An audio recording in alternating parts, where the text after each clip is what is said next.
This episode is brought to you by Build Right Concrete, a residential custom footing and wall foundation contractors in and around the GTA. For inquiries about your next project, please contact 647-848-1215 and tell them that Alex sent you.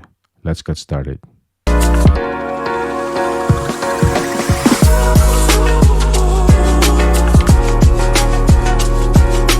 So as a continuation of building a custom-made home, in the last episode we were completing the forms where we're going to pour the concrete. So today we're now in the process of pouring a concrete.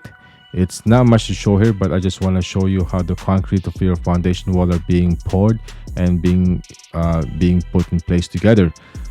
So the process was that we first installed the casing for the concrete. It's kind of like a Lego that you put together that will form like a wall. So after that was done, we insert the metal vertical rebar to strengthen the foundation wall. Then after that was done and the building inspector has cleared us, then we start pouring the concrete like what you're seeing right now here. So to make it easier, this concrete was being delivered on site by the truckload, and then one person stays on the rig like what this guy was doing, and his job is to make sure that the concrete pours properly inside the casing cavity without any space or bubbles. So every now and then he will kind of steer the concrete so it won't overflow and create avoided spaces, because this wall becomes a solid foundation slab in the future. So that's how it was being done. There's not much to show here, so you guys stay tuned for the next episode. Take care.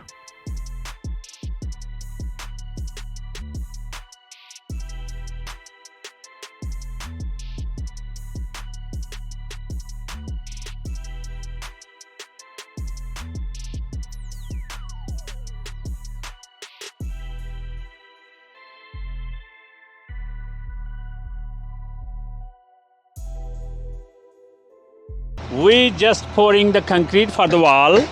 So today we finalize everything framed and form work. So today we're pouring the concrete. So tomorrow we're going to take off the foam. Okay. The foundation wall is done then. How long does it take for it to cure? Tomorrow we are taking off. Yeah? Yeah. Okay. Tomorrow you will come, you will see the walls, concrete there. Okay. Yeah. Nice. Sounds good.